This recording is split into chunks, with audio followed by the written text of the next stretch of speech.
The stars had always been cold and distant to the people of Earth. For 300 years, they had looked up at the night sky and remembered what they had lost. They remembered the great ship that had carried 10,000 of their best and into the unknown. They remembered the hope that had filled their hearts when the Prometheus had launched into the darkness between stars. And they remembered the silence that had followed. The Prometheus had been humanity's first true interstellar vessel. It was not fast by the standards of the galaxy. It was not powerful, but it had been theirs. Built with human hands, powered by human dreams, and crewed by humans who believed that their species could find a new home among the stars. The Empire had watched the launch with amusement. These humans were so young, so foolish. Their ship was primitive. Their technology was laughable. They had conquered 1,000 species across 10,000 worlds. They had ruled the galaxy for longer than humanity had existed. And they knew with absolute certainty that the Prometheus would fail. They were right. 6 months into its journey, the Prometheus sent its final transmission. The message was broken and filled with static. The crew reported strange readings. Space itself seemed to be bending around them. Something was pulling them toward a point that their instruments could not identify. And then there was nothing. The transmission ended. The ship vanished from every sensor in the galaxy. Earth mourned. The Empire used the tragedy as proof of what they had always said. Humans were inferior. Humans were weak. Humans needed the protection and guidance of their betters. And so humanity became a vassal species, bound to the Empire by treaties they had no power to refuse. 300 years passed. Earth changed. Humanity changed. But they never forgot the Prometheus. They never forgot the 10,000 souls who had vanished into the void. And they never stopped looking at the stars and wondering what had happened to their lost children. Admiral Aran was not thinking about humans on the morning that everything changed. He stood on the bridge of his flagship, the Imperial Conquest, and reviewed the reports from his patrol fleet. The Third Fleet was responsible for monitoring the outer edges of space. It was boring work. Nothing ever happened in this region. The nearest civilization was 100 light years away, and they had been conquered centuries ago. Aran was tall, even by standards. His skin was the deep purple of his noble house, and his 4 eyes gleamed with the cold intelligence that had made him one of the Empire's most respected commanders. He had served the Emperor for 200 years. He had crushed rebellions on a dozen worlds. He had earned every medal and honor that the Empire could give. And he was bored. The censor officer made a small sound of confusion. Aran turned his attention to her station. She was young, barely 50 years old, and her scales still had the bright sheen of youth. "What is it?" Aran asked. His voice was deep and carried the weight of centuries of command. "An anomaly, Admiral, at the edge of our sensor range. I am not sure what to make of it." Aran walked to her station and looked at the display. There was indeed something strange on the screen, a point of light that seemed to flicker in and out of existence. The readings made no sense. The object appeared to be both there and not there at the same time.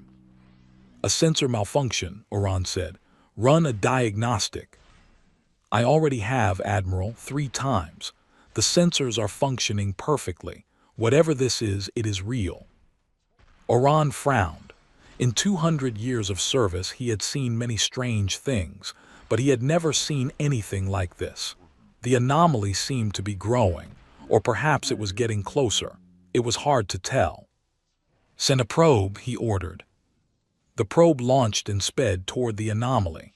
The bridge crew watched in silence as it crossed the vast distance of space. Minutes passed. The probe drew closer and closer to the strange point of light. And then the probe simply stopped transmitting. "What happened?" Aran demanded. "I do not know, Admiral. The probe is gone, not destroyed, just gone, as if it never existed." Before Aran could respond, the anomaly changed. The flickering point of light suddenly expanded into a tear in the fabric of space itself. It was like watching reality split open. Colors that had no name spilled out from the wound in the universe. The bridge crew stared in horror and wonder as something emerged from the impossible light. It was a ship, but it was unlike any ship that Orion had ever seen. It was massive, larger than his flagship by a factor of 10. Its hull seemed to flow like liquid metal, constantly shifting and changing shape. There were no visible weapons, no engines, no windows. It looked less like a vessel and more like a living creature that had somehow learned to swim through the vacuum of space. "Admiral," the communications officer said, his voice shaking, "we are receiving a transmission." "Put it through." The message that filled the bridge was clear and strong, with no static or interference. And it was in a language that Orion recognized but had not heard in 300 years. "This is the S. Prometheus, requesting contact with Earth Unified Command. We have returned." The words hung in the air like a death sentence. Orion felt something he had not felt in centuries. He felt fear. "That is impossible," he whispered. "The Prometheus was destroyed 300 years ago." "Admiral, the ship is moving. It is heading toward the inner systems, toward Earth." Orion's mind raced. The Prometheus had been a primitive human vessel, barely capable of interstellar travel. This thing that floated before him was something else entirely, something that should not exist, something that made the Empire's most advanced warships look like children's toys. "Contact Imperial High Command immediately," he ordered. Tell them that we have a situation." The message reached the Imperial of Prime within hours. The Emperor himself read the report and did not believe it. He ordered his advisors to verify the information. They confirmed it. The S. Prometheus, or something claiming to be the Prometheus, had returned from wherever it had vanished to 3 centuries ago, and it was heading home. The news spread through the Empire like wildfire. On 1,000 worlds, officials read the reports and felt the first stirrings of unease. The humans had always been a subject race, useful for labor and entertainment, but nothing more. They were weak. They were primitive. They were no threat to anyone. But this ship was not weak. This ship was not primitive, and they had no idea what it could do. On Earth, the news arrived in a different way. The human government, such as it was, received the transmission directly from the Prometheus. For the first time in 300 years, they heard from the ship that they had given up for lost, the ship that had carried their ancestors' hopes into the darkness, the ship that had become a symbol of everything humanity had lost.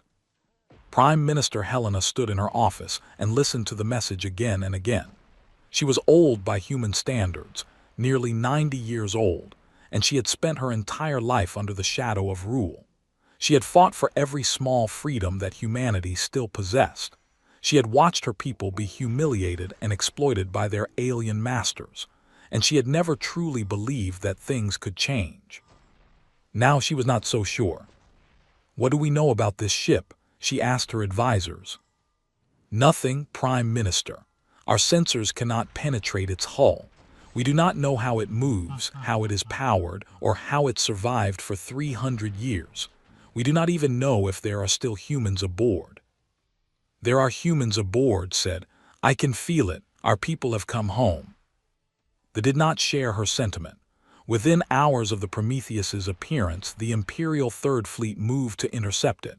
50 warships, each one capable of destroying a planet, formed a wall between the strange vessel and its destination. Admiral Orion commanded the fleet personally. He had orders directly from the Emperor. Stop the ship, discover its secrets, and if necessary, destroy it. The Prometheus did not slow down. It continued its steady journey toward Earth, apparently unconcerned by the massive fleet that blocked its path. Orion watched it approach and felt his unease grow. In all his years of service, he had never seen a ship behave this way.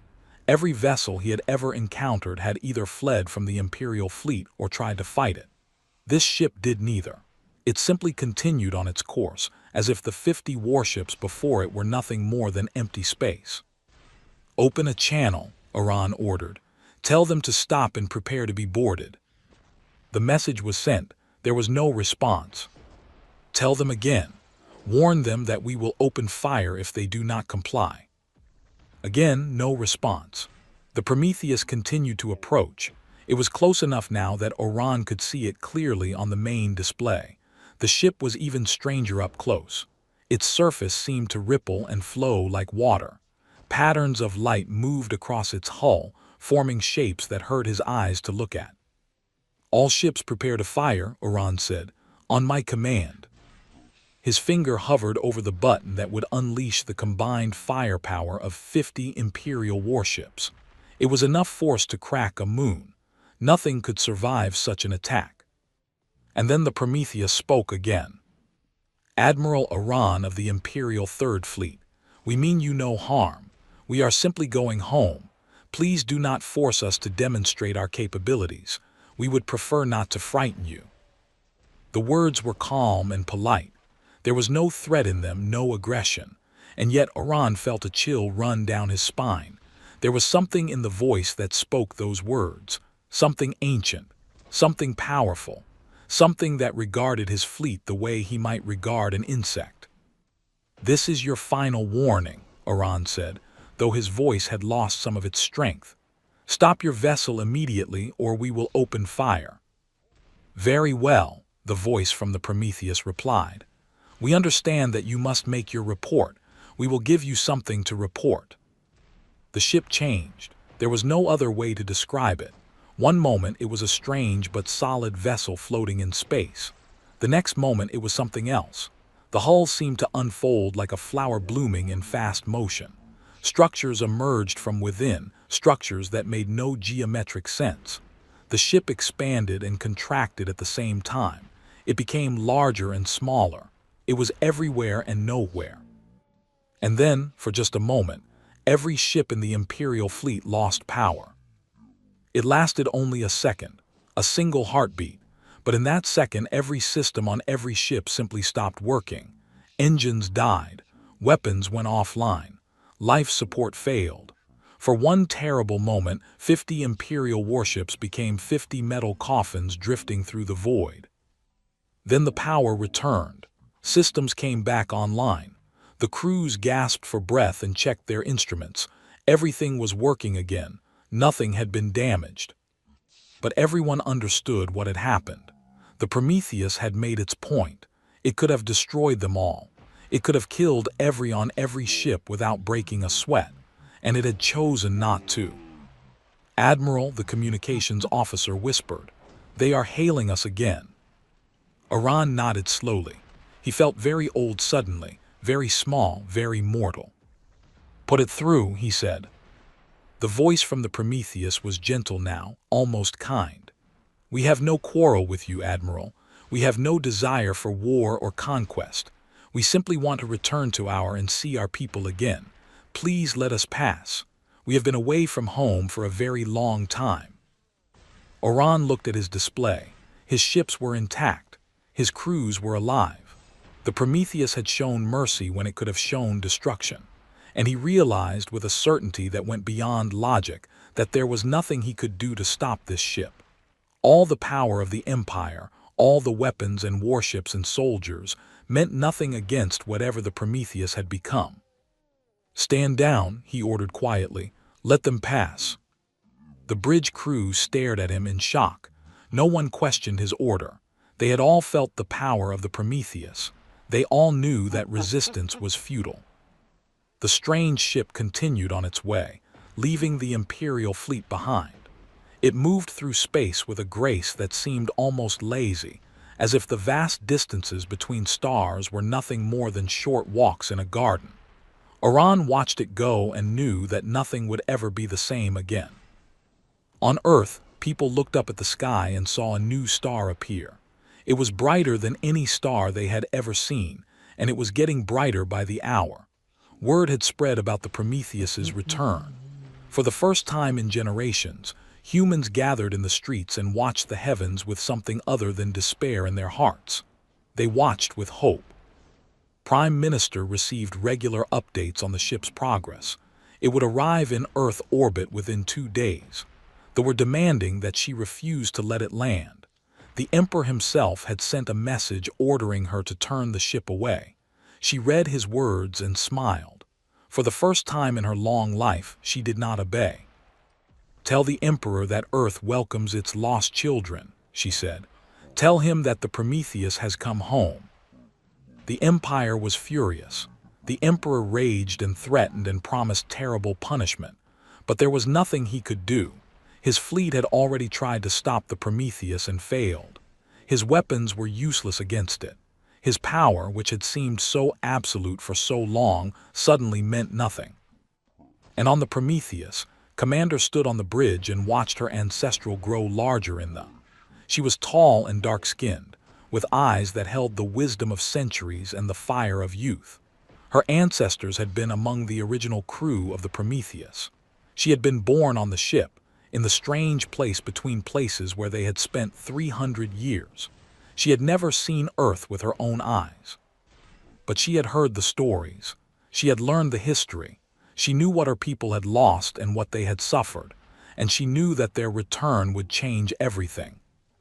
"Commander," her first officer said, "we are receiving transmissions from Earth. They are welcoming us home." Smiled. It was a warm smile, but there was something else in it. Something that they would learn to fear. "Send a response," she said. "Tell them that we have missed them. Tell them that we have much to share. Tell them that the long night is over." She turned to look at her crew, the descendants of those who had left Earth so long ago. They had changed during their time away. They had learned things that the galaxy could not imagine. They had become something more than human, and yet something deeply human at the same time. "We are home," she said softly, "and nothing will ever take our people's freedom again." The Prometheus entered Earth's orbit as the sun rose over the Pacific Ocean. For the first time in 300 years, the lost ship of humanity had returned, and the galaxy would never be the same. The Prometheus hung in Earth's orbit like a second moon. Its massive hull caught the sunlight and reflected it back in colors that human eyes had never seen before. People all over the planet stopped what they were doing and looked up at the sky. They watched the strange ship that had brought their lost brothers and sisters home, and they felt something stirring in their hearts, something that had been sleeping for a very long time. Commander stood in the observation chamber of the Prometheus and looked down at the blue and green world below. She had seen pictures of Earth. She had studied its history and geography and cultures, but nothing had prepared her for the reality of it. The planet was beautiful beyond words. It was alive in a way that filled her with wonder and joy. "So this is where we came from," she whispered. Her first officer, a man named, stood beside her. Like he had been born on the Prometheus. Like her, he had never set foot on Earth, but he carried the memories of his ancestors within him, passed down through generations in stories and songs and dreams. "It is smaller than I imagined," said, "but somehow that makes it more precious." "We will protect it," said. "We will protect them all." The Empire had not been idle during the Prometheus's journey to Earth. Messages flew between the Imperial and every corner of the galaxy. Emergency meetings were held, strategies were debated, and finally, a decision was made. The Emperor would meet with the humans personally. It was an unprecedented move. The Emperor of the had not met with a subject species in over 1,000 years. To do so would suggest that the humans were equals, which they most certainly were not. But the situation required exceptional measures. The Prometheus had demonstrated power that the Empire could not explain or match. The Emperor needed to understand what he was dealing with. The Imperial summons arrived on the Prometheus within hours of the ship entering Earth orbit. The Emperor demanded that the commanders of the vessel present themselves at the of Prime. They would explain where they had been, how they had acquired their technology, and surrender all knowledge to the Empire. Failure to comply would result in severe consequences for Earth and all humanity. Read the message and laughed. It was a genuine laugh, warm and musical, with no anger or bitterness in it. The Emperor's threats were so small, so limited.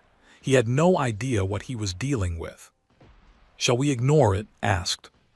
No, said. We shall accept. It is time for them to understand what humanity has become. The news that the Prometheus would travel to Prime caused panic in the imperial government. They had expected the humans to refuse. They had hoped that the threat of punishment would force them to reveal their secrets from a distance.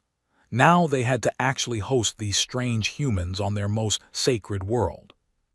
The emperor ordered his best scientists, his most skilled diplomats, and his most powerful warriors to prepare for the meeting. Every advantage the empire possessed would be on display.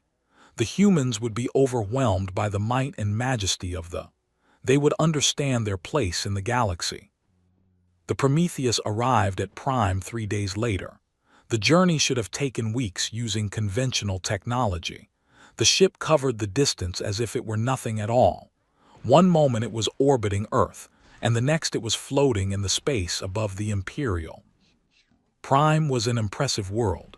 They had spent shaping it into a monument to their power. Massive cities covered every continent. Orbital stations circled the planet like rings around a gas giant. Warships beyond count patrolled the space around it, their weapons always ready, their crews always vigilant. And yet, when the Prometheus appeared, all of that power seemed suddenly small. The ship did not request permission to enter orbit. It did not respond to the hundreds of challenges sent by the defense fleet. It simply moved to the position it wanted and stopped there, hanging in space like a silent judgment. On the surface of Prime, Emperor watched the ship through the great window of his throne room. He was ancient by any standard, over 2,000 years old, kept alive by technologies that most species could not imagine. His purple skin had faded to a pale violet with age, and his 4 eyes were clouded and dim. But his mind was still sharp, still cruel, still hungry for power. "Bring them to me," he commanded. His servants hesitated. How did one bring beings who could do what the humans had done? How did one command those who could disable an entire fleet with a thought? "Your Majesty," his chief advisor said carefully, "perhaps we should request that they come to us, rather than attempting to bring them." The emperor glared at his advisor, but he understood the wisdom in the words. Pride was less important than survival. "Very well, invite them. Make it clear that we expect their immediate presence." The invitation was sent. This time the Prometheus responded. "We will be there shortly." There was no shuttle. There was no transport beam. There was no warning at all.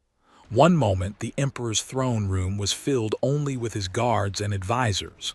The next moment 5 humans stood in the center of the chamber. They had simply appeared, as if the distance between the ship and the surface of the planet meant nothing, as if walls and shields and guards were transparent to them.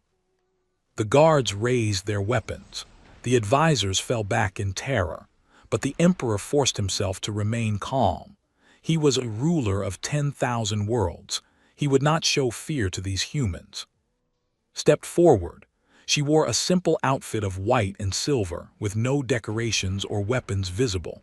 Her dark skin seemed to glow with an inner light, and her eyes were wrong. They were human eyes, but they held depths that should not exist. Looking into them was like looking into the space between stars. "Your Majesty," said. Her voice was polite and respectful.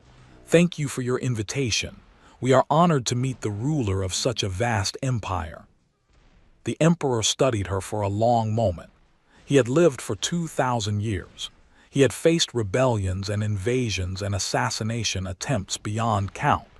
He had learned to read beings of every species, to see their weaknesses and their fears.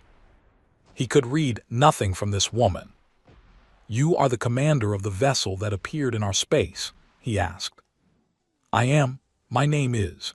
I am the 7th commander of the Prometheus since our departure from Earth." "Where have you been for 300 years?" Smiled. It was a gentle smile, patient and kind, like a teacher smiling at a curious student. "That is a difficult question to answer, Your Majesty. The place we found ourselves in does not have a name that translates into your language, or ours for that matter. We fell through a crack, I suppose you might call it, a flaw in the fabric of reality, and we found ourselves somewhere else. Somewhere else, the Emperor repeated. What does that mean? It means we were no longer in this universe.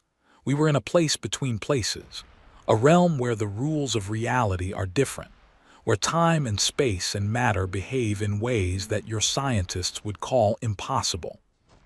The Emperor leaned forward on his throne. This was what he wanted to know. This was the secret that would give him power beyond imagination.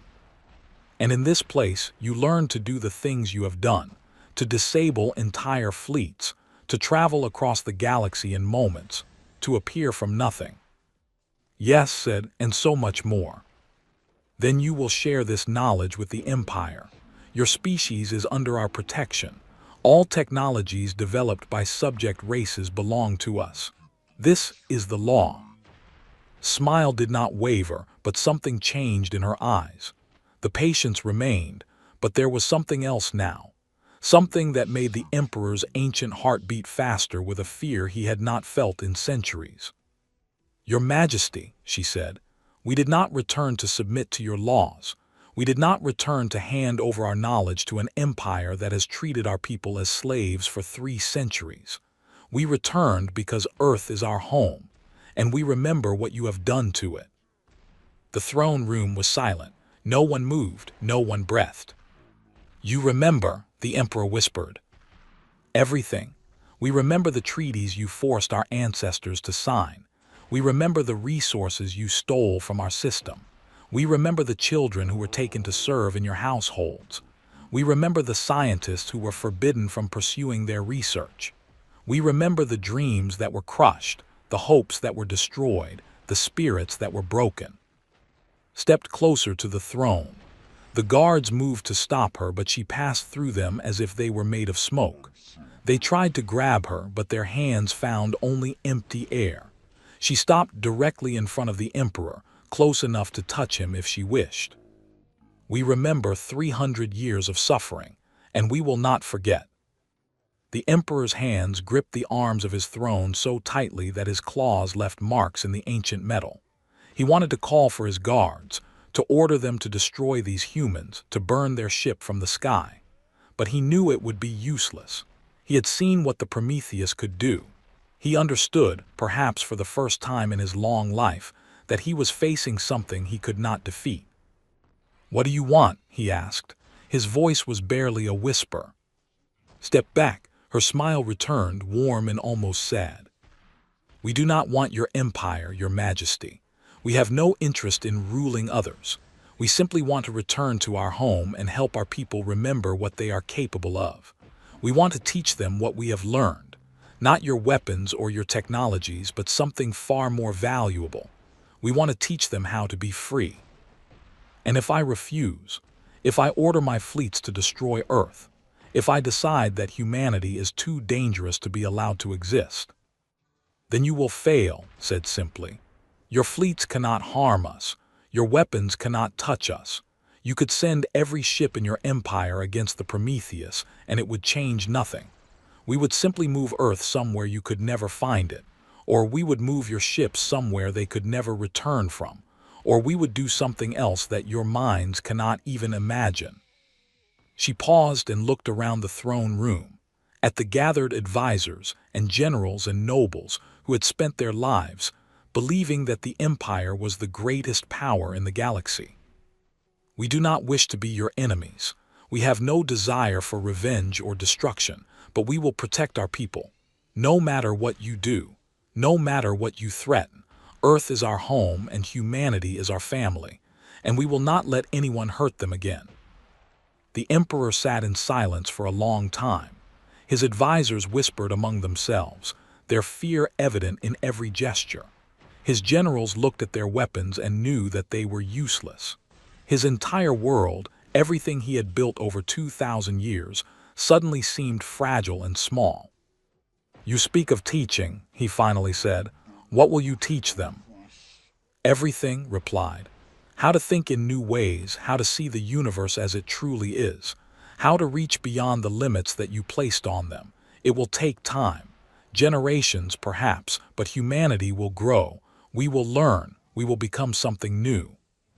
And then, when your people have learned these things, what will you do then? Turn to look out the great window of the throne room, at the endless sky full of stars. Then we will explore. We will discover.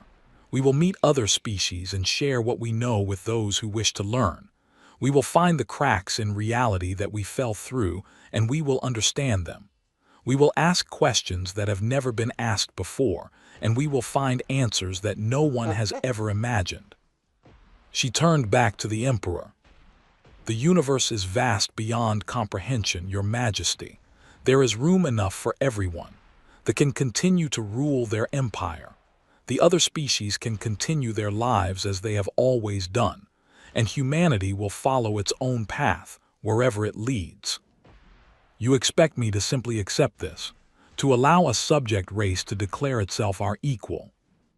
We do not ask for your acceptance, said. We do not need your permission. We are simply telling you what is going to happen. You can choose to accept it peacefully, or you can choose to fight against it and fail. The choice is yours. The emperor looked at her for a long moment. He had conquered worlds. He had crushed rebellions. He had ruled with absolute power for 2,000 years. And now, for the first time, he was being told that his power meant nothing. He could rage against it. He could send his fleets and his armies and his weapons against these humans. He could burn and destroy and kill. And it would change nothing. Leave, he said quietly. Return to your world, do what you will. We will not interfere. Bowed her head slightly. Thank you, Your Majesty. I hope that someday, when the anger and fear have faded, we can meet again as friends rather than as master and subject. I doubt that day will ever come. Perhaps not, but hope is a very human thing. We have learned never to let go of it.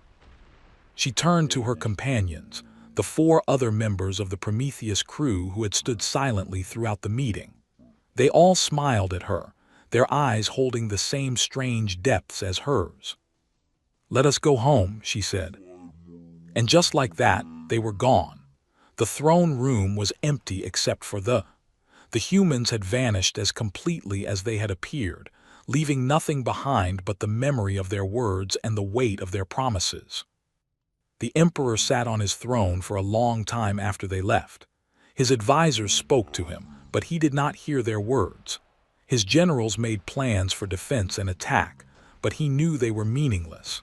His empire, which had seemed eternal and invincible, had suddenly become just one small piece of a much larger puzzle. Far away, the Prometheus turned toward Earth. On its bridge, stood with her crew and watched the stars stream past. Do you think he will keep his word? Asked. For now, said, fear is a powerful motivator, but eventually he will try something. They always do. And when he does, smiled, then we will remind him why he should not. But until then, we have work to do. Our people are waiting for us. They have forgotten so much over the past 300 years. They have forgotten how to dream. They have forgotten how to hope. They have forgotten what they are capable of. She looked at the small blue dot that was growing larger in the planet that her ancestors had called home. It is time to help them remember. The Prometheus entered Earth's orbit once more, and the work of awakening humanity began. The shuttle descended through Earth's atmosphere like a falling star. People in cities across the globe stopped and stared as the bright light streaked across the sky. They knew what it was. They had been waiting for it. For the first time in 300 years, humans from the Prometheus were coming down to walk on their ancestral soil. Commander watched through the shuttle's window as the ground rose up to meet them. She saw oceans and mountains and forests. She saw cities that stretched from horizon to horizon, their lights glittering even in the daylight. She saw the scars too, the places where factories had been built to feed the empire's hunger for resources, the areas where forests had been cleared and rivers had been drained, the wounds that 3 centuries of exploitation had left on the planet. It is different from the pictures, she said softly. Sat beside her, his face pressed against his own window. The pictures were from before, before the Empire came. "We will heal it," said. "We will heal all of it." The shuttle landed in a field outside the city of New Geneva, which served as humanity's capital under rule. Thousands of people had gathered there, pressing against the barriers that had been set up to keep them back. Soldiers stood guard, their faces nervous, their weapons ready. No one knew what to expect from these returned travelers. No one knew if they were still truly human. Was the first to step out of the shuttle. She stood at the top of the ramp and looked out at the sea of faces before her.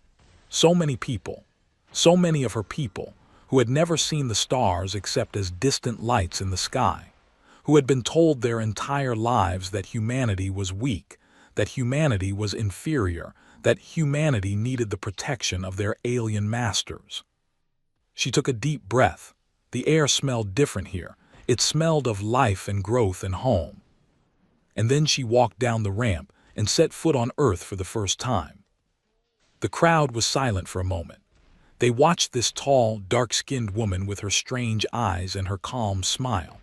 They saw the others following behind her, men and women who moved with a grace that seemed almost unnatural. They felt something pass over them, a wave of warmth and welcome and love that seemed to come from nowhere and everywhere at once. And then someone in the crowd began to cry, then another, and another. Soon, thousands of voices were raised in tears and cheers and shouts of joy. The barriers fell as people pushed forward, not to attack but to embrace, to touch these lost children who had finally come home. Found herself surrounded by hands reaching out to her. Old hands, young hands, hands calloused by work and hands soft from comfort. She touched as many as she could, and with each touch she sent a small gift, a feeling of hope, a spark of wonder, a memory of what humanity had once dreamed of being. Prime Minister Helena pushed through the crowd, her security team struggling to keep up with her. She was old and frail, but her eyes were bright with tears as she approached. "You came back," she whispered. "After all this time you came back." Took the old woman's hands in her own. "We never truly left. Every day, in everything we did, we carried Earth in our hearts. We carried all of you. We thought you were dead. We mourned you. We built monuments to your memory. We know, we felt it. Even in the place between places, we felt the love and the grief of those we had left behind. It gave us strength during the dark times. It reminded us why we had to find our way home." Looked into his eyes, and for a moment she saw something there. Something vast and ancient and impossibly bright. It frightened her and comforted her at the same time. "What happened to you out there?" she asked. "What did you become?" "We became what humanity was always meant to be. But that is a long story, Prime Minister, and we have much to do before we can tell it properly." The delegation from the Prometheus was taken to the Prime Minister's residence, a modest building compared to the towers that surrounded it. They had never allowed humanity to build anything too grand. Too much pride might lead to ideas of independence. Along the way, saw more of what Earth had become. She saw the monitoring stations on every corner, the surveillance drones that filled the sky, the officials who walked through the streets as if they owned everything they saw. She saw human workers in gray uniforms, their eyes downcast, their shoulders slumped. She saw children who had never learned to look up at the stars with wonder, because the stars belonged to their masters. The weight of it pressed down on her heart. 300 years, 300 years of this, 300 years of her people being taught that they were nothing. "Commander," said quietly, "your hands." Looked down. Her hands were glowing faintly, a soft silver light that pulsed with her heartbeat. It was a sign of strong emotion, a side effect of the changes they had. She took a deep breath and forced herself to calm down. The light faded. "I am fine," she said. "It is just difficult to see." "I know, but we cannot let our anger control us. We came here to help, not to make things worse." "You are right, of course, but it is hard, so hard." At the residence, they met with Prime Minister and her advisors. There were also observers in the room, as there always were when the human government discussed anything important. They watched the Prometheus delegation with suspicious eyes, taking notes and sending reports to their superiors. Ignored them, they were not important. "Prime Minister," she said, "we have come to help our people, not with weapons or armies but with something far more valuable. We have come to share knowledge." "What kind of knowledge?" one of the advisors asked nervously. "The Empire forbids us from developing advanced technology if we violate those laws." "We are not talking about technology," said. "Not in the way you understand it. The things we learned in our time away are not machines or devices or weapons. They are ideas, ways of thinking, ways of seeing the universe that open doors your masters never knew existed." The observer leaned forward. "What you describe sounds like sedition. If you attempt to share forbidden knowledge with the human population, the Empire will be forced to respond." Turned to look at the observer. He was a young, barely a century old, full of confidence and authority. He had no idea what he was dealing with. "Tell your masters that we will share what we wish, with whom we wish, whenever we wish. If the Empire objects, they are welcome to discuss it with me personally. I believe the Emperor already knows how such discussions tend to end." The observer's confidence wavered. He had read the reports from Prime. He knew what had happened when the Emperor himself had tried to command these humans. He fell silent and looked away. Prime Minister smiled. It had been a long time since she had seen anyone stand up to the like that. "What do you need from us?" she asked. "Your trust," said, "and time. What we have to teach cannot be learned in a day or a week or even a year. It took us generations to understand what we discovered in the place between places, but we can begin to plant the seeds. We can start to show your people that there is more to reality than what they have been taught. And when they try to stop you, they will fail. We will not allow them to interfere with our work, but we will also not provoke them unnecessarily. We are not here to start a war. We are here to help humanity remember what it means to be free." The days that followed were unlike anything Earth had seen in 3 centuries. Members of the Prometheus crew spread out across the planet, visiting cities and towns and villages. They did not give speeches or hold rallies.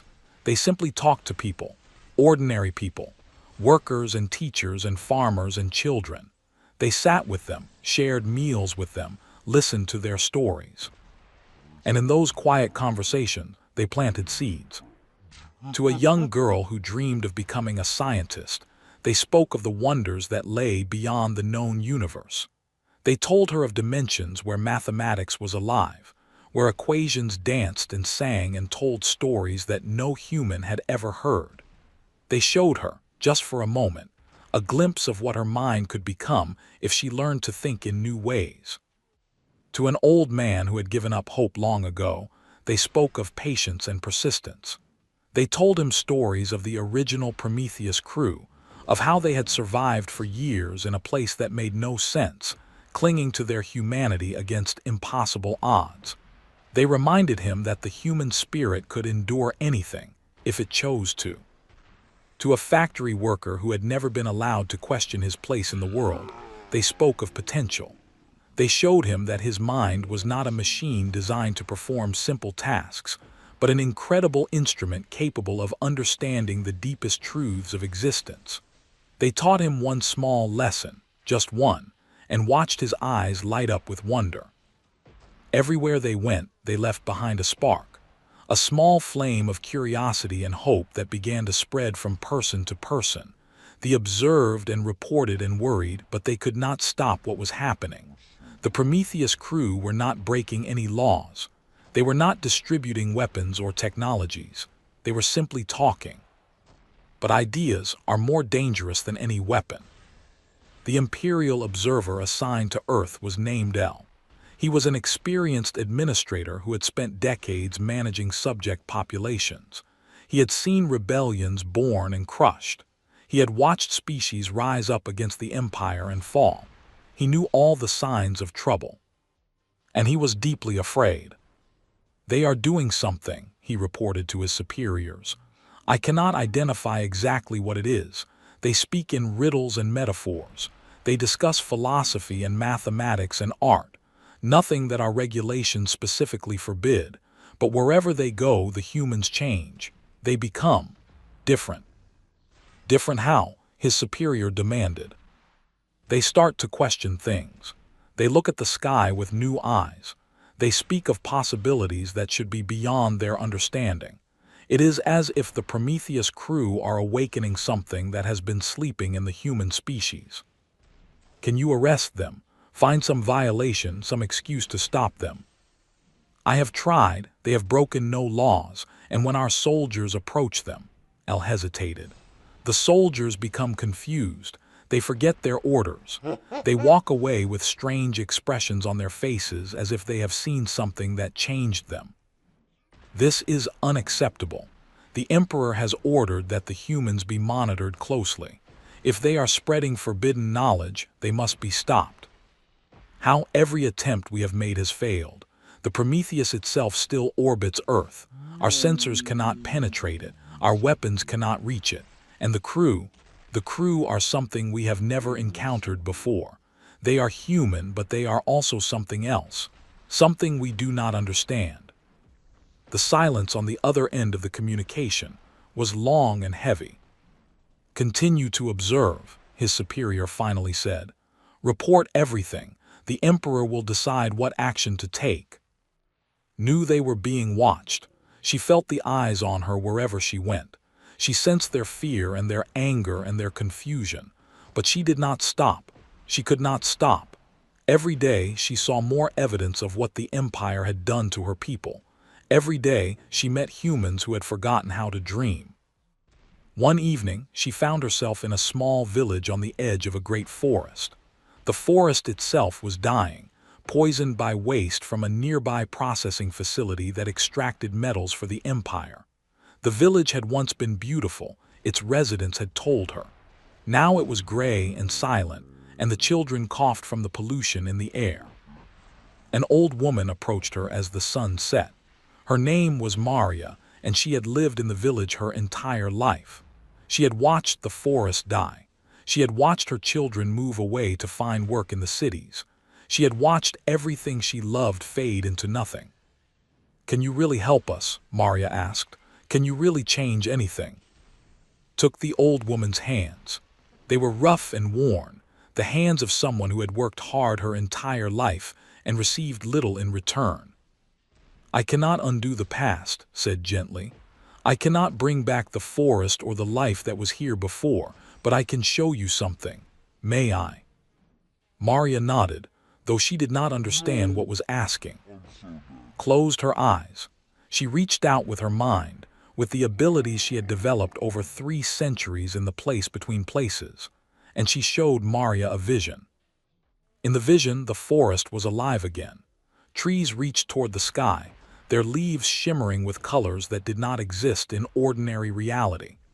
Animals moved through the undergrowth, species that Maria had never seen, creatures of light and shadow that danced between the trees. And above it all, the stars shone down, not as distant points of light, but as gateways to infinity. "This is what the universe could be," whispered. "This is what humanity could create if we remember how to dream." Maria's eyes filled with tears. For a moment, just a brief moment, she felt something she had not felt since she was a child. She felt wonder. "How," she breathed, "how is this possible?" "The universe is not what you have been taught. It is not a cold, empty place governed by uncaring laws. It is alive, Maria. It is aware, and it responds to those who learn to speak its language. We spent 300 years learning that language. Now we want to teach it to our people." The vision faded. Maria found herself back in the dying village, with the gray sky above and the poisoned earth below. But something had changed inside her. A spark had been lit that would not go out. "Teach me," she said. "Teach me everything." Smiled. "I cannot teach you everything. There is not enough time, but I can teach you one thing, one small truth that will open the door to many others."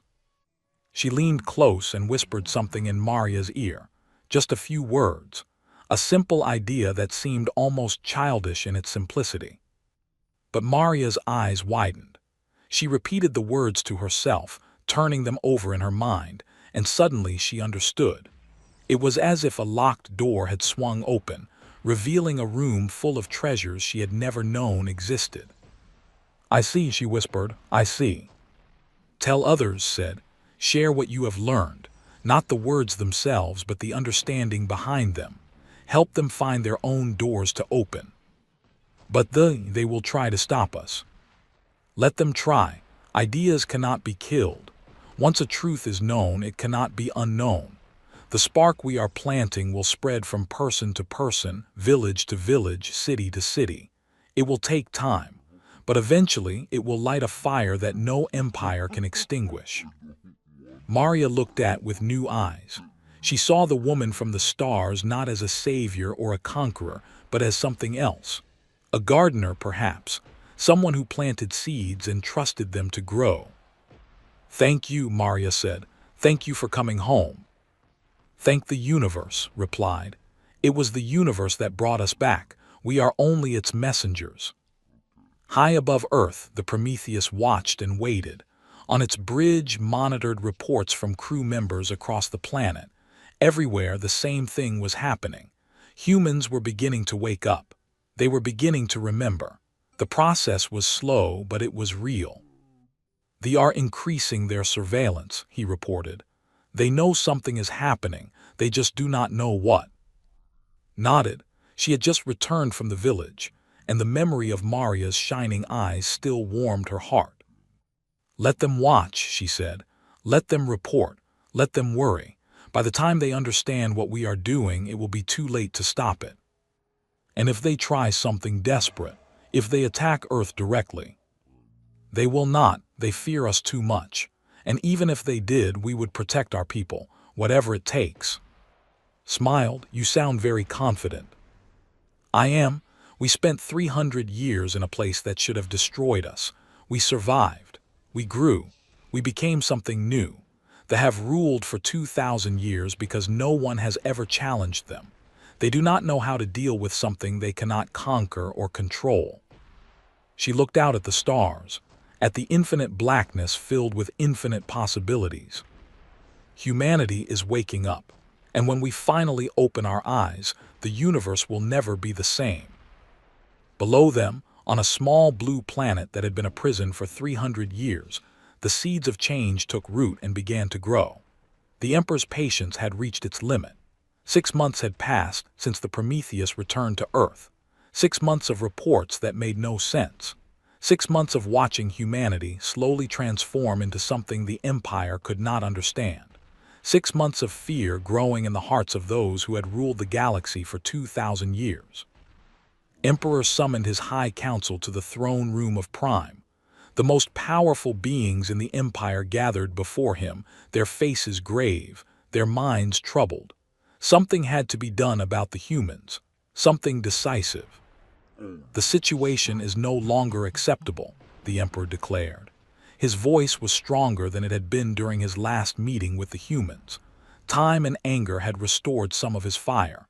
"These returned humans have been spreading their influence across Earth for half a year. Our observers report that the population is changing. They are becoming rebellious.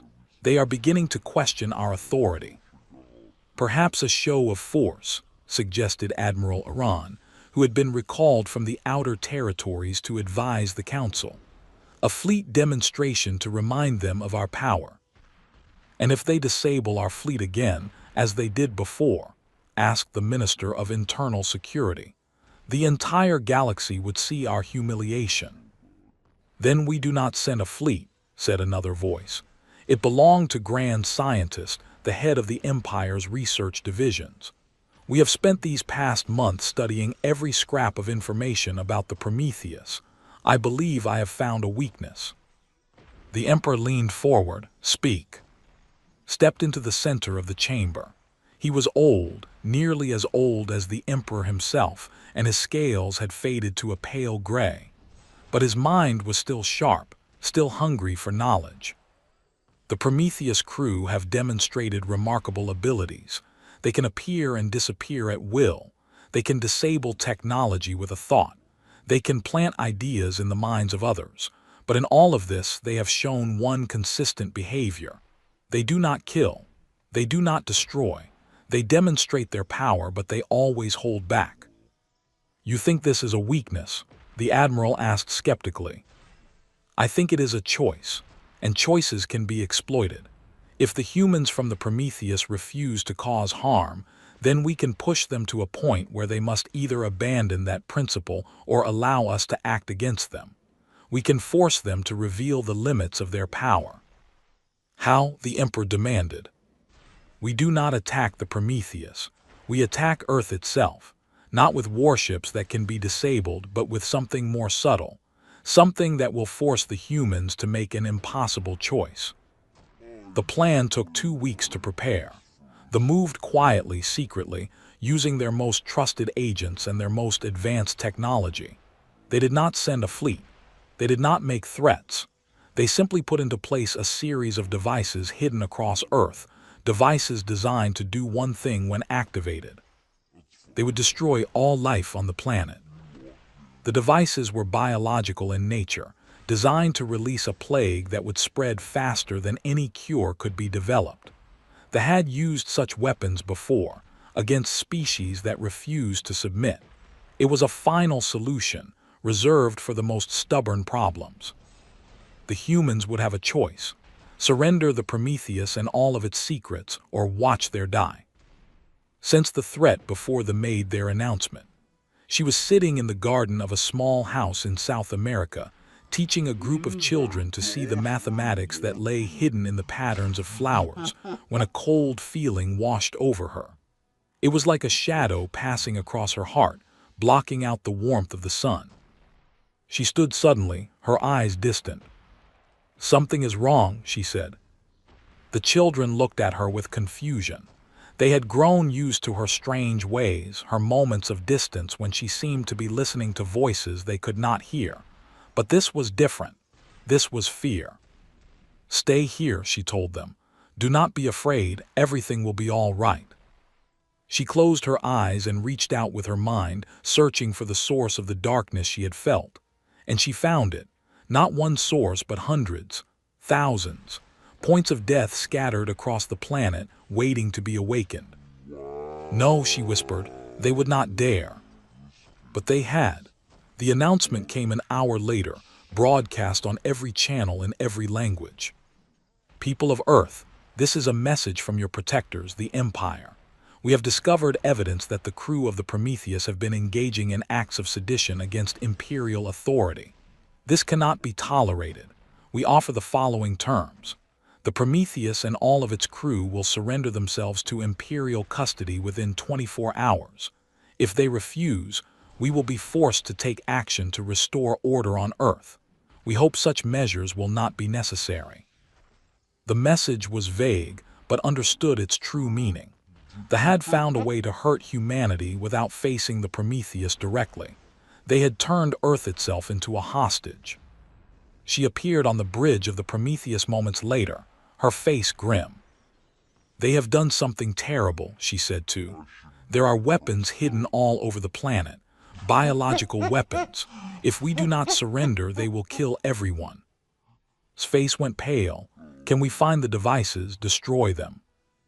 "There are too many, thousands of them, and they are designed to activate if tampered with. Even if we found them all, we could not disable them safely.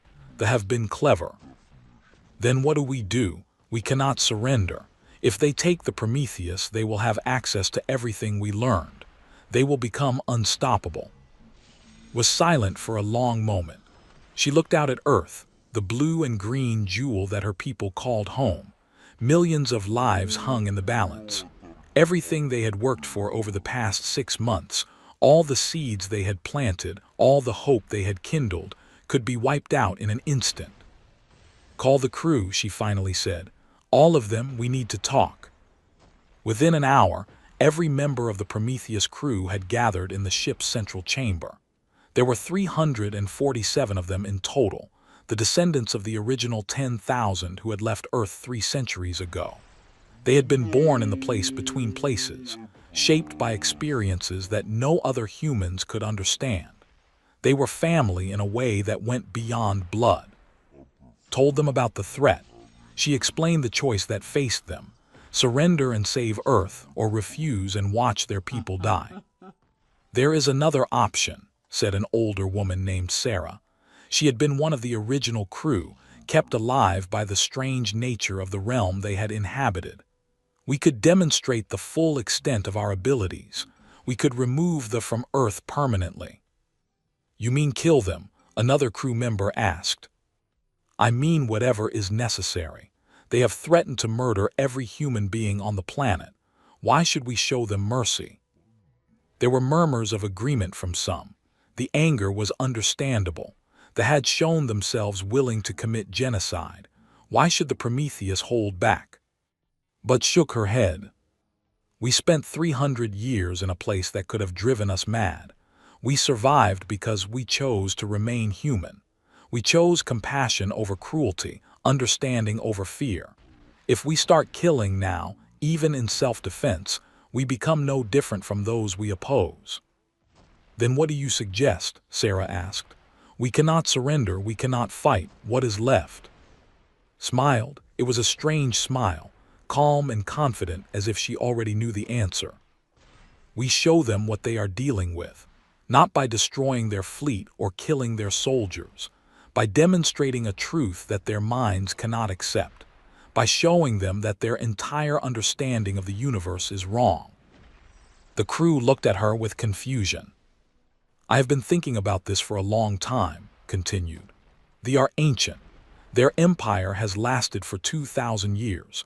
They believe they understand power because they have conquered so many worlds, but they think in 3 dimensions. They see the universe as a place of matter and energy, cause and effect. They do not understand that reality itself can be shaped by those who know how." "What are you proposing?" "I am proposing that we give them a demonstration, not of our weapons, but of our perspective. We will show them something so far beyond their understanding that they will have no choice but to accept that they cannot defeat us. And then we will offer them a choice of their own." The plan took shape over the next few hours. The crew of the Prometheus worked together, combining their abilities in ways they had never attempted before. What they were about to do would require all of them, every mind and heart working in perfect harmony. As the deadline approached, the fleet gathered around Earth. 47 warships, the same number that had first confronted the Prometheus, formed a ring around the planet. Admiral Iran commanded from his flagship, watching the strange ship that hung in orbit like a challenge to everything he believed. "They have not responded to our demands," his communications officer reported. "The deadline is in 1 hour. "Begin the final countdown," the admiral ordered. "If they do not surrender, activate the devices." "Admiral, are we certain about this? If we release the plague, every human on the planet will die." Iran's 4 eyes narrowed. They brought this upon themselves. The Empire must maintain order. The Empire must be obeyed. The minutes ticked away. On the surface of Earth, people looked up at the sky and prayed. They did not know the details of the threat, but they sensed that something terrible was about to happen. They hoped that the strange beings from the Prometheus could save them. They hoped that somehow everything would be all right. On the Prometheus stood at the center of the chamber, surrounded by her crew. They had joined hands, forming a circle that pulsed with gentle light. Their eyes were closed, their minds linked in a unity that no ordinary human could understand. "It is time," said, and the universe shifted. The fleet was the first to notice. One moment, their ships were floating in the familiar darkness of space, surrounded by the familiar light of familiar stars. The next moment, everything was different. The stars were wrong, not just in different positions, but wrong in fundamental ways. They burned in colors that should not exist. They pulsed with rhythms that made no sense. And between them, in the darkness that was no longer empty, things moved. vast shapes that seemed to be made of light and shadow and thought itself, drifting through the void like whales through an ocean. "What is happening?" Admiral Iran demanded. "Where are we?" No one could answer. Their instruments showed nothing useful. Their sensors reported readings that were impossible. The laws of physics that governed the universe seemed to have been replaced by something else entirely. "You are still exactly where you were," his voice said. It came from everywhere at once, gentle and calm. "You have not moved. We have simply shown you what is truly there. The universe you thought you knew is only a shadow, Admiral, a tiny fragment of a reality that extends far beyond your understanding." "This is a trick," the Admiral growled. "Some kind of illusion." "Is it? Look at your hands, Admiral. Look at yourself." Oran looked down. His hands were dissolving, not painfully but softly, gently. He could see through them, see the patterns of energy that made up his physical form. He could see deeper than that too, to the thoughts and memories and fears that made him who he was. He could see all the way down to the fundamental mathematics that underlied his very existence. "What are you doing to me?" he whispered. "Nothing. We are simply showing you the truth. You are not solid, Admiral. You are a pattern, a very complex, very beautiful pattern written in the language of the universe. Everything is. Every star, every planet, every living being, and patterns can be rewritten." The Admiral watched in horror as his hands reformed, becoming solid once more. But he knew now that the solidity was an illusion. He knew that he was nothing but information, nothing but data in an infinite cosmic equation. "Why are you showing me this?" he asked. "Because you need to understand something. We could rewrite your pattern right now. We could erase you from existence with a thought. We could do the same to your fleet, your empire, your entire species. We have that power. We gained it in the place between places, where we learned that reality itself is just another kind of story." The Admiral felt cold, colder than he had ever felt in his long life. "But we will not do that," continued. "Not because we cannot, but because we choose not to. Because we remember what it means to be human. Because we know that power without wisdom is just another form of blindness." The strange vision began to fade. The stars returned to their normal colors.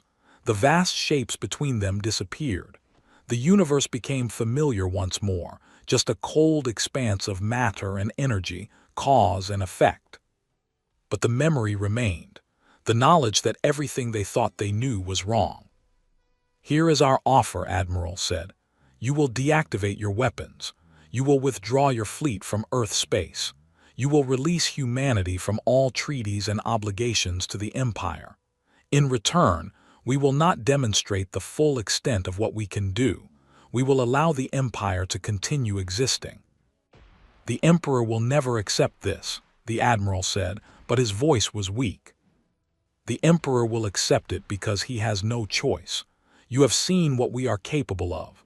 You know now that your weapons mean nothing to us. Your fleets mean nothing. Your entire empire is nothing but a pattern that we could erase if we wished. And if we refuse, if we activate the weapons anyway, then we will unmake them.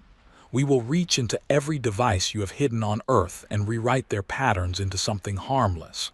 We will do the same to your ships, your stations, your weapons across the galaxy. We will reduce the Empire to nothing more than a collection of worlds with no way to threaten anyone ever again." The Admiral was silent for a long moment. He thought about everything he had seen. He thought about the patterns that made up his existence, the fragile web of information that he had always believed was solid reality. He thought about power and what it truly meant. "I will relay your terms to the Emperor," he finally said. "See that you do. You have 1 hour to deactivate your weapons and begin your withdrawal. If you do not, we will assume you have chosen the harder path." The communication ended. Admiral Oran stood on his bridge, surrounded by officers who had seen the same impossible things he had. None of them spoke. None of them knew what to say. On Earth, people watched as the fleet began to move. not toward the planet but away from it. Ship after ship, pulling back from their positions, forming up for a retreat that no one had expected. Prime Minister received a message moments later. The biological weapons were being deactivated. Technicians were revealing their locations so that humans could safely remove them. The Empire was withdrawing. What happened? She asked the Prometheus representative who brought her the news. We reminded them of something they had forgotten, the woman said with a smile. We reminded them that there are things in the universe more powerful than conquest, and we showed them that humanity has found those things. Looked up at the sky, at the stars that had always seemed so distant and cold. For the first time in her long life, they seemed close. They seemed like neighbors. They seemed like home. Is it over? She asked. This part is. They will leave, at least for now. They have seen too much to pretend they can still control us. But there will be others. The galaxy is full of empires and powers that will want to know how we did what we did. Our work is just beginning. And the Prometheus, will you stay? We will stay as long as we are needed. We have been away from home for 300 years, Prime Minister. We are in no hurry to leave again. High above Earth, the Prometheus watched as the fleet retreated into the darkness between stars. On its bridge, sat quietly, recovering from the effort of what they had done. Her body was exhausted, but her spirit was at peace. Did we do the right thing? Asked. I believe so. We showed them the truth without destroying them. We gave them a chance to change instead of forcing them to die. That is all we can do. And if they come back, if they try again, smiled, then we will show them again, as many times as necessary, until they understand that violence is not the answer, until they learn what we learned in the place between places. What is that? That the universe is not a battlefield. It is a garden, and we are not soldiers. We are gardeners, tending the seeds of possibility, helping new things grow. That is the true meaning of power, not the ability to destroy, but the ability to create. She looked out at the stars, at the infinite darkness filled with infinite light. Humanity is just beginning to understand this. They could have been part of that understanding if they had chosen differently. Perhaps someday they will. Perhaps someday we will all learn to grow together. Below them, Earth turned slowly on its axis. The people looked up at the sky with new eyes, seeing not a prison ceiling but an open door. The long night was over. The future was waiting. And humanity was finally free. 5 years had passed since from Earth. 5 years of change, of growth, of transformation that no one could have predicted. The blue planet that had been a prison for 3 centuries was becoming something new. It was becoming the birthplace of a revolution that would reshape the galaxy. Commander stood on the observation deck of the Prometheus and watched the first human-built starship rise from the surface of Earth. It was not as large as the Prometheus, and it did not possess the same abilities, but it was beautiful. Its lines were clean and graceful, designed by human minds that had learned to think in new ways. Its engines burned with a soft silver light, powered by principles that the old Earth scientists would have called magic. The Dawn of Hope, said, reading the ship's name from the display. A fitting title for our people's first step into the galaxy. There will be many more, said. This is only the beginning. Below them, celebrations were erupting across the planet. People filled the streets of every city, their faces turned toward the sky, watching their dreams take flight. Children who had been taught to see themselves as inferior looked up at the ship and knew that they could do anything.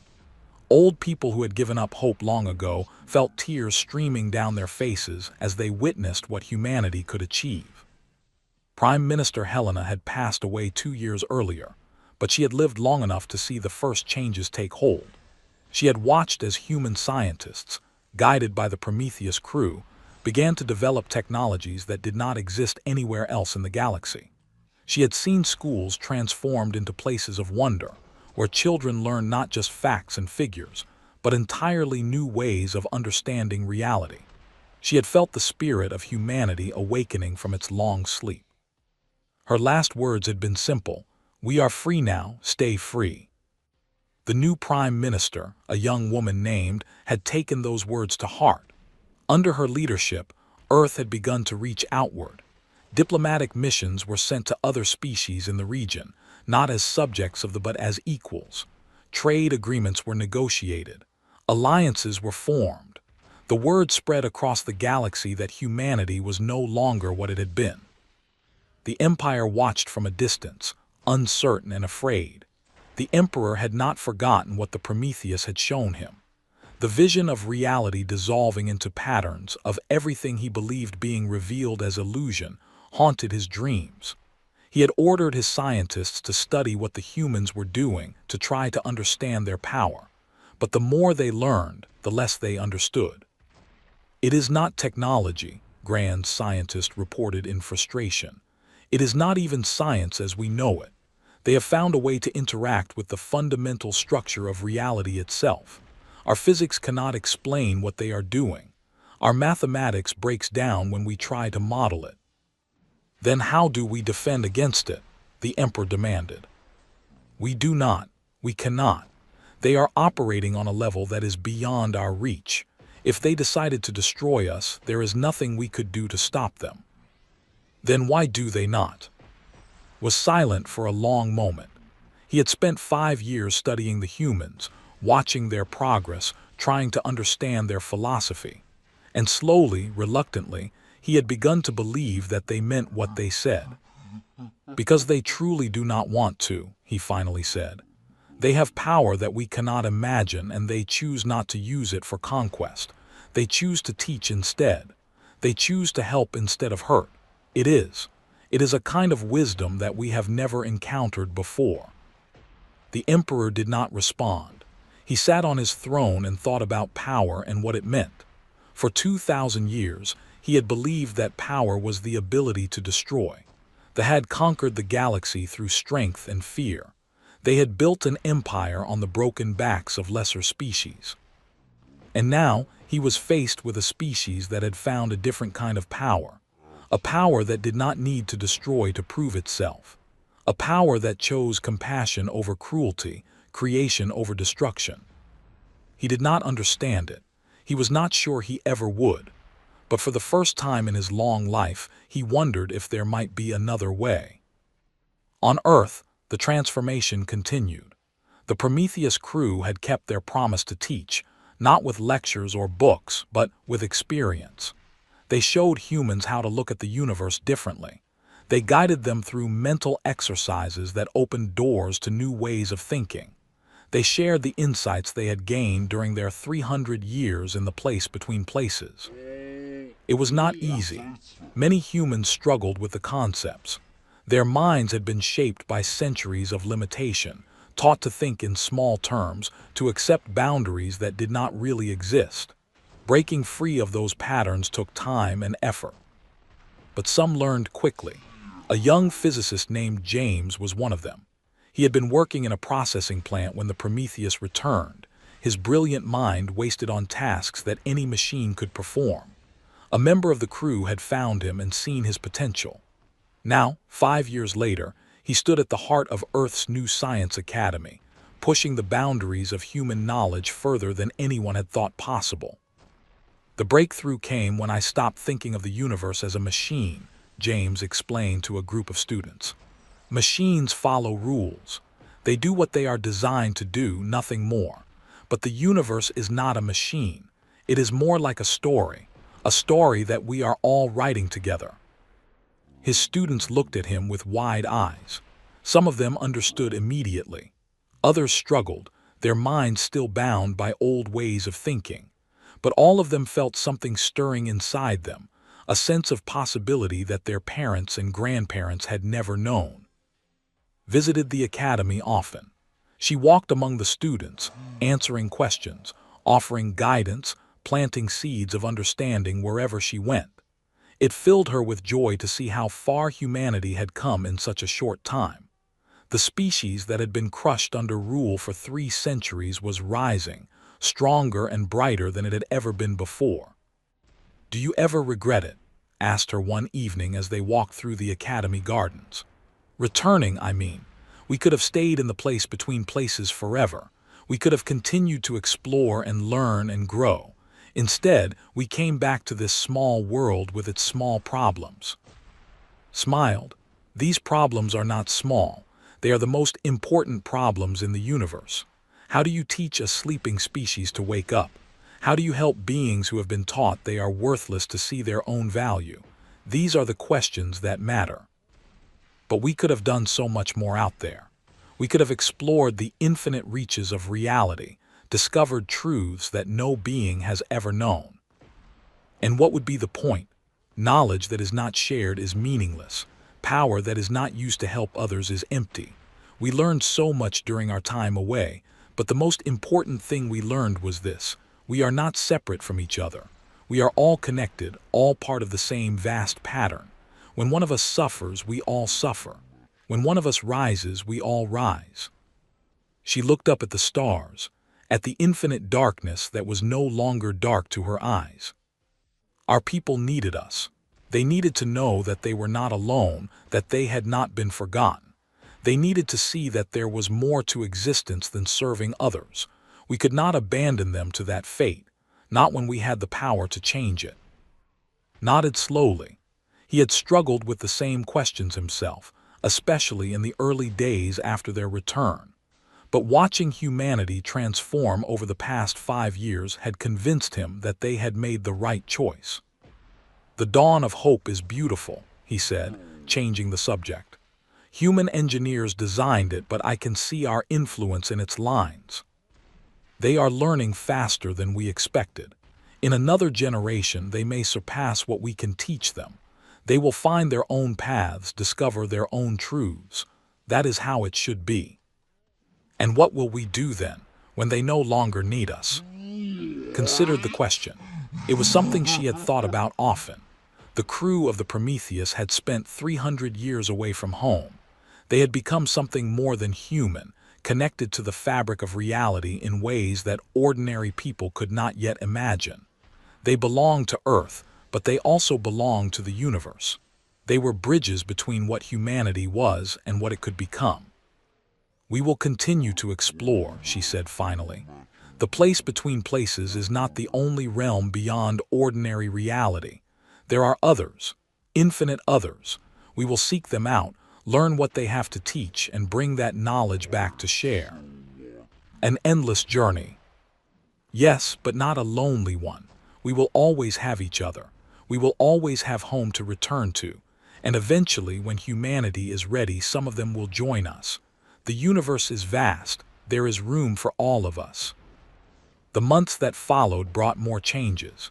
Human ships began to travel beyond the solar system, reaching out to nearby stars and the worlds that circled them. Some of these worlds were empty, waiting to be settled. Others were home to species that had been under rule even longer than humanity. To these species, the human visitors brought hope. There were one such race. They had been conquered by the over 5,000 years ago, their civilization destroyed, their people scattered across a dozen colony worlds where they served as laborers and servants. They had forgotten what freedom felt like. They had forgotten that they had ever been anything more than slaves. A human delegation visited there, which they had turned into a massive mining operation. The who met them were broken and afraid, unable to believe that anyone would help them. "Why do you come here?" their elder asked. "They will punish you for speaking to us. They will punish us for listening." "They no longer control what humanity does," the delegation leader said. She was a young woman named one of James' students. "And they will not punish you either. We are here to offer you a choice." "What choice do slaves have?" "That is exactly what we want to show you. You are not slaves. You never were. They told you that you were inferior, that you needed their guidance, that you were nothing without them. They lied. Every species in this galaxy has value. Every being has the potential to grow and learn and become more than they are." The elder stared at her with eyes that had seen countless centuries of suffering. He wanted to believe her, But hope was a dangerous thing for someone who had been hurt so many times. "How can you know this?" he asked. Smiled. She reached out and took the elder's hand. And then very gently she showed him what she had learned. Not the advanced concepts that human scientists were developing, but something simpler, something more fundamental. She showed him the pattern of his own existence, the beautiful complexity of his thoughts and memories and dreams. She showed him that he was not a broken thing, but a miracle of the universe, unique and irreplaceable. The elder's eyes filled with tears. For the first time in 5,000 years, A looked at himself and did not see worthlessness. He saw light. "Teach us," he whispered. "Please teach us what you know." "We will, that is why we came." News of the human mission to the spread across the galaxy. Other species began to reach out, asking for help, asking for knowledge, asking for hope. They watched helplessly as their empire began to crumble, not through war or conquest, but through something they had never anticipated. The species they had ruled were waking up. They were remembering their worth. They were learning that there were other ways to live than under the boot of a conqueror. Emperor summoned his council one final time. He was older now, weaker. The fear that had haunted him since the Prometheus demonstrated its power had taken its toll. He no longer had the strength or the will to fight. "The empire is falling," he said, "not to weapons or armies but to ideas. The humans have spread their philosophy to every corner of the galaxy. Our subjects no longer fear us. They no longer believe they need us. What do we do?" His advisors were silent. They had no answers. Everything they had built over 2,000 years was crumbling, and there was nothing they could do to stop it. "Perhaps," Grand Scientist said slowly, "it is time to consider a different path." "What do you mean?"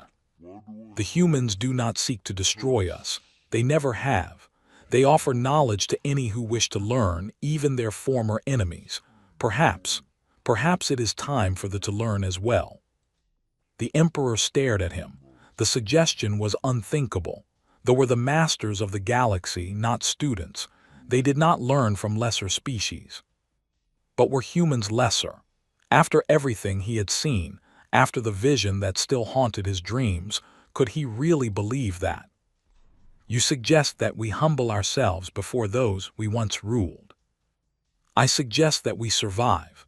The empire as we knew it is over. We can fight against the inevitable and be destroyed, or we can adapt and become something new.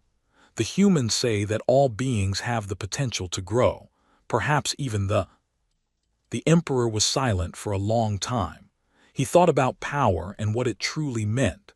He thought about the patterns that made up his existence, the fragile web of information that could be rewritten by those with the knowledge.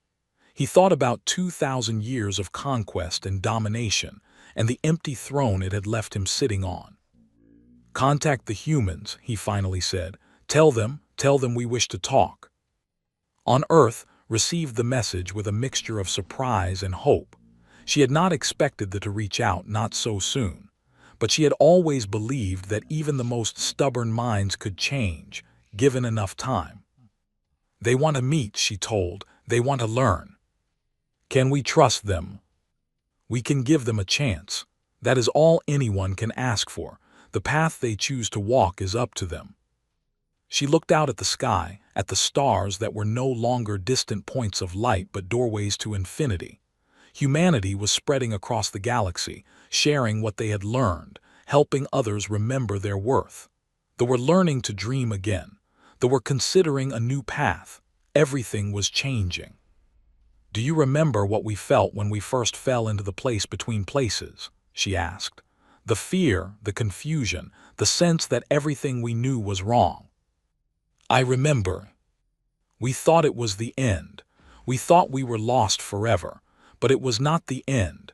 It was the beginning of a journey that would transform us and bring us back home stronger than we ever imagined." She smiled, and in her eyes could see the same light that had guided them through 300 years of wonder and discovery. "This is another beginning, not just for humanity but for everyone, for every species in the galaxy. We are all waking up. We are all starting to remember what we truly are. And what is that? Turn to look at him.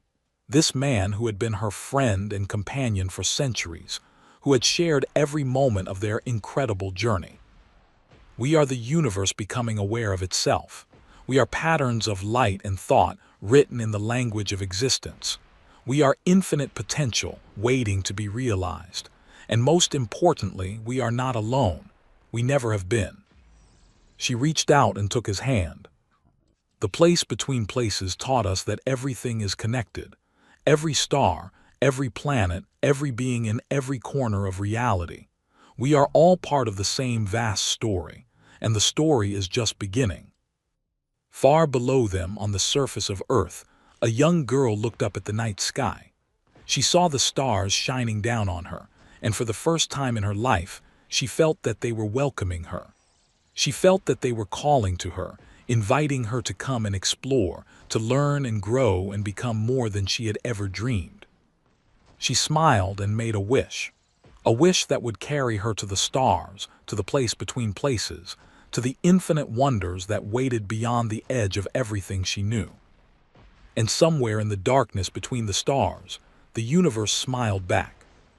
The long night was over, humanity was awake, and the future was waiting, bright and beautiful and full of endless possibility. This was not the end of the story. It was only the beginning.